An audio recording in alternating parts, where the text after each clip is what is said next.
Hi എല്ലാവർക്കും here the notes PSC എന്ന YouTube ചാനലിലേക്ക് സ്വാഗതം. സയൻസ് മോക്ക് ടെസ്റ്റ് സീരീസുകളുടെ 6ാമത്തെ ഭാഗമാണ് ഈ ഒരു വീഡിയോയിലൂടെ നമ്മൾ ചർച്ച ചെയ്യുന്നത്. വീഡിയോയിലേക്ക് കടക്കുന്നതിന് മുമ്പ് തന്നെ ഒരു കാര്യം പറഞ്ഞുകൊള്ളട്ടെ, ഈ ഒരു യൂട്യൂബ് ചാനൽ ഇതുവരെ സബ്സ്ക്രൈബ് ചെയ്തിട്ടില്ലാത്തവർ ഉറപ്പായിട്ടും ഇപ്പോൾ തന്നെ ഇത് സബ്സ്ക്രൈബ് ചെയ്യുക. അതുപോലെ തന്നെ തൊട്ടടുത്ത ബെൽ ഐക്കൺ ക്ലിക്ക് ചെയ്ത് ആ ഓൾ എന്ന് പറയുന്ന നോട്ടിഫിക്കേഷൻ ഇനേബിൾ ചെയ്യുക. എങ്കിൽ മാത്രമേ ഉള്ളൂ പുതിയ വീഡിയോസ് ആഡ് ചെയ്യുമ്പോൾ നിങ്ങൾക്ക് നോട്ടിഫിക്കേഷൻസ് ലഭിക്കുകയുള്ളൂ. ഓക്കെ, സോ നമുക്ക് ഫസ്റ്റ് ക്വസ്റ്റ്യനിലേക്ക് കടക്കാം.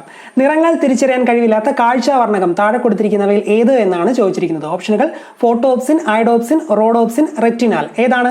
റോഡോപ്സിൻ ആണ് നിറങ്ങൾ തിരിച്ചറിയാൻ കഴിവില്ലാത്ത കാഴ്ചാവർണ്ണകം എന്ന് അറിഞ്ഞിരിക്കുക. നിറങ്ങൾ തിരിച്ചറിയാൻ കഴിവില്ലാത്ത കാഴ്ചാവർണ്ണകം റോഡോപ്സിൻ. പ്രകാശഗ്രാഹി കോശങ്ങളാണ് റോഡ് കോശങ്ങളും കോൺ കോശങ്ങളും. റെറ്റിനയിലെ പ്രകാശഗ്രാഹി കോശങ്ങളാണ് റോഡ് കോശങ്ങളും കോൺ കോശങ്ങളും. റോഡ് കോശങ്ങൾ കോൺ കോശങ്ങളെക്കാൾ എണ്ണത്തിൽ കൂടുതലാണ്. റോഡ് കോശങ്ങൾ കോൺ കോശങ്ങളെക്കാൾ എണ്ണത്തിൽ കൂടുതലാണ് എന്നറിഞ്ഞിരിക്കുക. റോഡ് കോശങ്ങളിലെ കാഴ്ചാവർണ്ണകമാണ് റോഡോപ്സിൻ. കോൺ കോശങ്ങളിലെ കാഴ്ചാവർണ്ണകമാണ് ഐഡോപ്സിൻ. റോഡ് കോശങ്ങളിലെ കാഴ്ചാവർണ്ണകം റോഡോപ്സിൻ, കോൺ കോശങ്ങളിലെ കാഴ്ചാവർണ്ണകം ഐഡോപ്സിൻ എന്നും അറിഞ്ഞിരിക്കുക. ഐഡോപ്സിന്റെ മറ്റൊരു പേരാണ് ഫോട്ടോപ്സിൻ. ഐഡോപ്സിന്റെ മറ്റൊരു പേര് ഫോട്ടോപ്സിൻ എന്നും നോട്ട് ചെയ്യുക.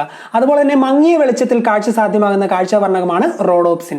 മങ്ങിയ വെളിച്ചത്തിൽ കാഴ്ച സാധ്യമാകുന്ന കാഴ്ചാവർണ്ണകം റോഡോപ്സിൻ എന്നും അറിഞ്ഞിരിക്കുക. റോഡ് കോശങ്ങളിൽ ഓപ്സിൻ, റെറ്റിനാൽ എന്നീ ഘടകങ്ങൾ ചേർന്നുണ്ടാകുന്ന കാഴ്ചാവർണ്ണകമാണ് റോഡോപ്സിൻ. അതുപോലെ കോൺ കോശങ്ങളിൽ ഓപ്സിൻ, റെറ്റിനാൽ എന്നീ ഘടകങ്ങൾ ചേർന്നുണ്ടാകുന്ന കാഴ്ചാവർണ്ണകം ഏതെന്ന് ചോദിച്ചാൽ അത് ഐഡോപ്സിൻ ആണ്. ഒന്നുകൂടെ പറയാം, റോഡ് കോശങ്ങളിൽ ഓപ്സിൻ, റെറ്റിനാൽ എന്നീ ഘടകങ്ങൾ ചേർന്നുണ്ടാകുന്ന കാഴ്ചാവർണ്ണകം റോഡോപ്സിൻ. കോൺ കോശങ്ങളിൽ ഓപ്സിൻ, റെറ്റിനാൽ എന്നീ ഘടകങ്ങൾ ചേർന്നുണ്ടാകുന്ന കാഴ്ചാവർണ്ണകം ഐഡോപ്സിൻ ആണെന്നും അറിഞ്ഞിരിക്കുക. ഇവ രണ്ടിലെയും ഓപ്സിന്റെ വ്യത്യാസം എന്ന് പറയുന്നത് അമിനോ ആസിഡുകളിലെ വ്യത്യാസമാണെന്നും ജസ്റ്റ് ഒന്ന് അറിഞ്ഞിരിക്കുക. ഓക്കെ, സോ നമുക്ക് നെക്സ്റ്റ് ക്വസ്റ്റ്യനിലേക്ക് കടക്കാം. നാക്കിന്റെ ഉപരിതലത്തിൽ ഉയർന്നു നിൽക്കുന്ന ഭാഗങ്ങൾ താഴെ കൊടുത്തിരിക്കുന്നവയിൽ ഏതാണ്? ഒലിയോഗസ്റ്റസ്, ഒമാറ്റീഡിയ, പാപ്പിലകൾ, ഉമാമി. ഏതാണ്? പാപ്പിലകളാണ് നാക്കിന്റെ ഉപരിതലത്തിൽ ഉയർന്നു നിൽക്കുന്ന ഭാഗങ്ങൾ. നാക്കിന്റെ ഉപരിതലത്തിൽ ഉയർന്നു നിൽക്കുന്ന ഭാഗങ്ങളാണ് പാപ്പിലകൾ എന്ന് അറിഞ്ഞിരിക്കുക. നാക്കിലും വായിലും ഒക്കെ കാണുന്ന രുചി അറിയാൻ സഹായിക്കുന്ന ഗ്രാഹികളാണ് രാസഗ്രാഹികൾ അഥവാ കീമോ റിസപ്റ്റേഴ്സ്. നാക്കിലും വായിലും ഒക്കെ രുചി അറിയാൻ സഹായിക്കുന്ന ഗ്രാഹികളാണ് രാസഗ്രാഹികൾ അഥവാ കീമോ റിസപ്റ്റേഴ്സ് എന്ന് അറിഞ്ഞിരിക്കുക. നാക്കിന്റെ ഉപരിതലത്തിൽ ഉയർന്നു നിൽക്കുന്ന ഭാഗങ്ങളാണ് പാപ്പിലകൾ എന്ന് നമ്മൾ പറഞ്ഞു. ഈ പാപ്പിലകളിൽ രുചി അറിയാൻ സഹായിക്കുന്നതാണ് സ്വാദുമുകളങ്ങൾ. പാപ്പിലകളിൽ രുചി അറിയാൻ സഹായിക്കുന്ന ഘടകങ്ങളാണ് സ്വാദുമുകളങ്ങൾ എന്ന് നോട്ട് ചെയ്യുക. മധുരം, ഉപ്പ്, പുളി, കയ്പ്, ഉമാമി ഇവയാണ് പ്രധാനപ്പെട്ട രുചികൾ. മധുരം, ഉപ്പ്, പുളി, കയ്പ്, ഉമാമി ഇവയാണ് പ്രധാനപ്പെട്ട രുചികൾ എന്നറിഞ്ഞിരിക്കുക.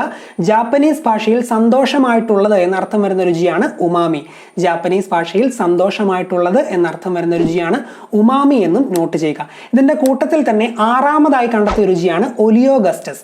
അത് കൊഴുപ്പിന്റെ രുചിയാണ്. 6ാമതായി കണ്ടെത്തിയ രുചിയാണ് ഒലിയോഗസ്റ്റസ് എന്നറിഞ്ഞിരിക്കുക.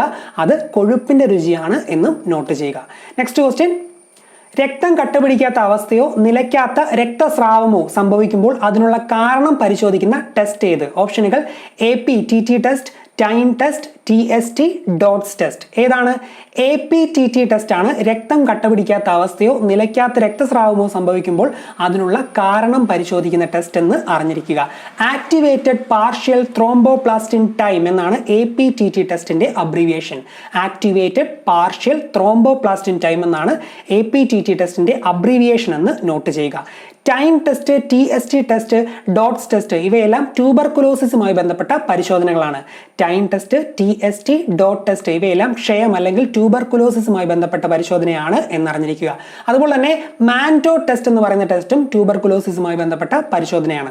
മാൻറ്റോ ടെസ്റ്റ് എന്ന് പറയുന്ന ടെസ്റ്റും ട്യൂബർകുലോസിസുമായി ബന്ധപ്പെട്ട പരിശോധനയാണ് എന്ന് നോട്ട് ചെയ്യുക.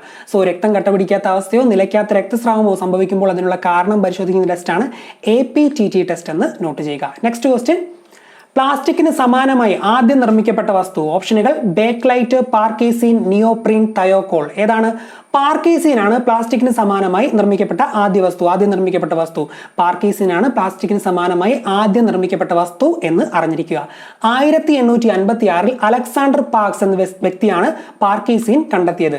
1856 അലക്സാണ്ടർ പാർക്സ് ആണ് പാർക്കേസീൻ കണ്ടെത്തിയത് എന്നറിഞ്ഞിരിക്കുക. പ്ലാസ്റ്റിക്കിന് സമാനമായി ആദ്യം നിർമ്മിക്കപ്പെട്ട വസ്തുവാണ് പാർക്കേസീൻ. 1856 അലക്സാണ്ടർ പാർക്സ് ആണ് പാർക്കേസീൻ കണ്ടെത്തിയത് എന്നും നോട്ട് ചെയ്യുക. ആദ്യത്തെ കൃത്രിമ പ്ലാസ്റ്റിക് ആയ ബേക്ക്ലൈറ്റ് കണ്ടുപിടിച്ചത് ലിയോ ബേക്ക്ലാൻഡ് ആണ്. ആദ്യത്തെ കൃത്രിമ പ്ലാസ്റ്റിക് ആയ ബേക്ക്ലൈറ്റ് കണ്ടുപിടിച്ചത് ലിയോ ബേക്ക്ലാൻഡ് ആണെന്നും നോട്ട് ചെയ്യുക. Neoprene, Thiokol, buna S, buna N ഇവയെല്ലാം കൃത്രിമ റബ്ബറുകളാണ്. Neoprene, Thiokol, buna S, buna N ഇവയെല്ലാം കൃത്രിമ റബ്ബറുകളാണ് എന്നും നോട്ട് ചെയ്യുക. ഓക്കെ, സോ നമുക്ക് നെക്സ്റ്റ് ക്വസ്റ്റ്യനിലേക്ക് പോകാം.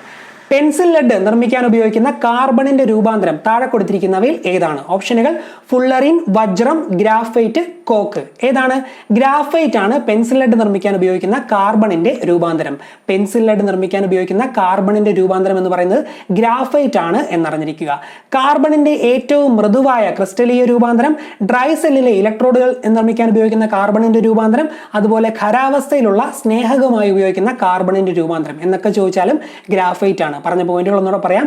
കാർബണിന്റെ ഏറ്റവും മൃദുവായ ക്രിസ്റ്റലീയ രൂപാന്തരം, ഡ്രൈ സെല്ലിലെ ഇലക്ട്രോഡുകൾ നിർമ്മിക്കാൻ ഉപയോഗിക്കുന്ന കാർബണിന്റെ രൂപാന്തരം, ഖരാവസ്ഥയിലുള്ള സ്നേഹകം അല്ലെങ്കിൽ ലൂബ്രിക്കന്റ് ആയിട്ട് ഉപയോഗിക്കുന്ന കാർബണിന്റെ രൂപാന്തരം എന്നൊക്കെ ചോദിച്ചാലും ഗ്രാഫൈറ്റ് ആണെന്ന് അറിഞ്ഞിരിക്കുക.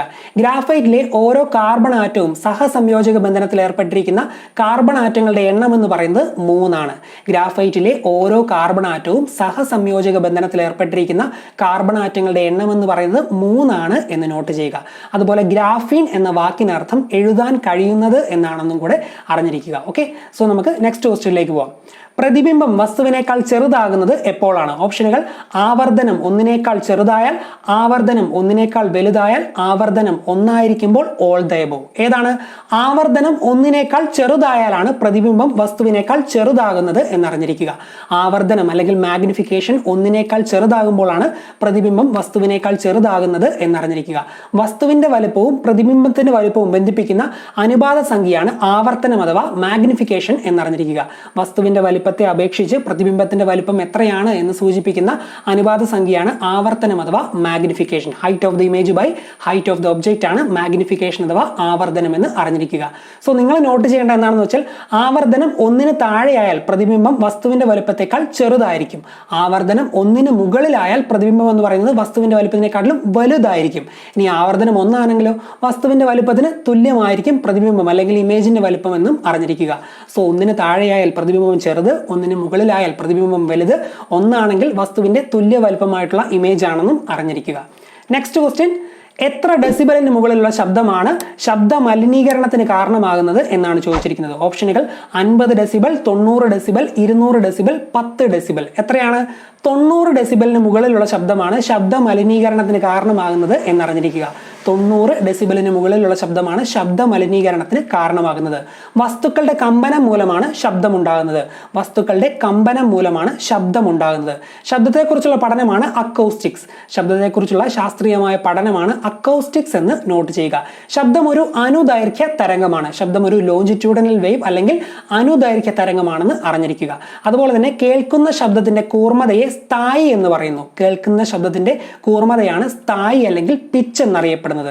ശബ്ദത്തിന്റെ ഉച്ചത അളക്കുന്ന യൂണിറ്റ് ആണ് ഡെസിബൽ എന്നും നോട്ട് ചെയ്യുക. ശബ്ദത്തിന്റെ ഉച്ചത അളക്കുന്ന യൂണിറ്റ് ആണ് ഡെസിബൽ. സോ വസ്തുക്കളുടെ വൈബ്രേഷൻ അല്ലെങ്കിൽ കമ്പനം മൂലമാണ് ശബ്ദം ഉണ്ടാകുന്നത്. ശബ്ദത്തെക്കുറിച്ചുള്ള പഠനമാണ് അക്കൗസ്റ്റിക്സ്. ശബ്ദം ഒരു അനുദൈർഘ്യ തരംഗമാണ്. കേൾക്കുന്ന ശബ്ദത്തിന്റെ കൂർമ്മതയാണ് സ്ഥായി. അതുപോലെ ശബ്ദത്തിന്റെ ഉച്ചത അളക്കുന്ന യൂണിറ്റ് ആണ് ഡെസിബൽ എന്നും നോട്ട് ചെയ്യുക.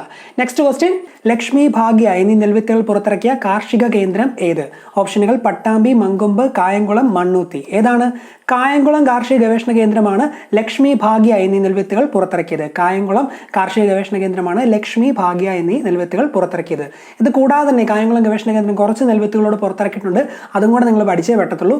ലക്ഷ്മി, ഭാഗ്യ, ധന്യ, ധനു, സാഗര ഇവയെല്ലാം പുറത്തിറക്കിയത് കായംകുളം കാർഷിക ഗവേഷണ കേന്ദ്രമാണെന്ന് അറിഞ്ഞിരിക്കുക. ലക്ഷ്മി, ഭാഗ്യ, ധന്യ, ധനു, സാഗര ഈ വിത്തുകളെല്ലാം പുറത്തിറക്കിയത് കായംകുളം ഗവേഷണ കേന്ദ്രമാണെന്ന് നോട്ട് ചെയ്യുക. അതുപോലെ തന്നെ ഹ്രസ്വ, അഹല്യ എന്നീ നെൽവിത്തുകൾ പുറത്തിറക്കിയത് മണ്ണൂത്തി ഗവേഷണ കേന്ദ്രമാണെന്ന് അറിഞ്ഞിരിക്കുക. ഹ്രസ്വ, അഹല്യ എന്നീ നെൽവിത്തുകൾ പുറത്തിറക്കിയത് മണ്ണൂത്തി ഗവേഷണ കേന്ദ്രമാണെന്ന് നോട്ട് ചെയ്യുക. ലക്ഷ്മി, ഭാഗ്യ, ധന്യ, സാഗര, ധനു ഇവ കായംകുളം ഗവേഷണ കേന്ദ്രം. അതുപോലെ ഹ്രസ്വ, അഹല്യ ഇവ രണ്ടും മണ്ണൂത്തി ഗവേഷണ കേന്ദ്രമാണെന്നും അറിഞ്ഞിരിക്കുക. ഇത്രയും കാര്യങ്ങളാണ് ഈ ഒരു വീഡിയോയിലൂടെ നമ്മൾ ഡിസ്കസ് ചെയ്ത്. നിങ്ങൾക്ക് എൻ്റെ വീഡിയോസ് ഇഷ്ടപ്പെടുന്നുണ്ടെങ്കിൽ ഉറപ്പായിട്ടും ഈ ഒരു ചാനൽ സബ്സ്ക്രൈബ് ചെയ്യുക. അതുപോലെ തന്നെ സബ്സ്ക്രൈബ് ബട്ടൻ്റെ തൊട്ടപ്പുറത്തുള്ള ആ ഒരു ബെൽ ഐക്കൺ ക്ലിക്ക് ചെയ്ത് ആ ഓൾ എന്ന് പറയുന്ന നോട്ടിഫിക്കേഷൻ ഇനേബിൾ ചെയ്യുക. എങ്കിൽ മാത്രമേ ഉള്ളൂ പുതിയ വീഡിയോസ് ആഡ് ചെയ്യുമ്പോൾ നിങ്ങൾക്ക് നോട്ടിഫിക്കേഷൻസ് ലഭിക്കുകയുള്ളൂ. അടുത്ത വീഡിയോയിൽ കാണാം. താങ്ക്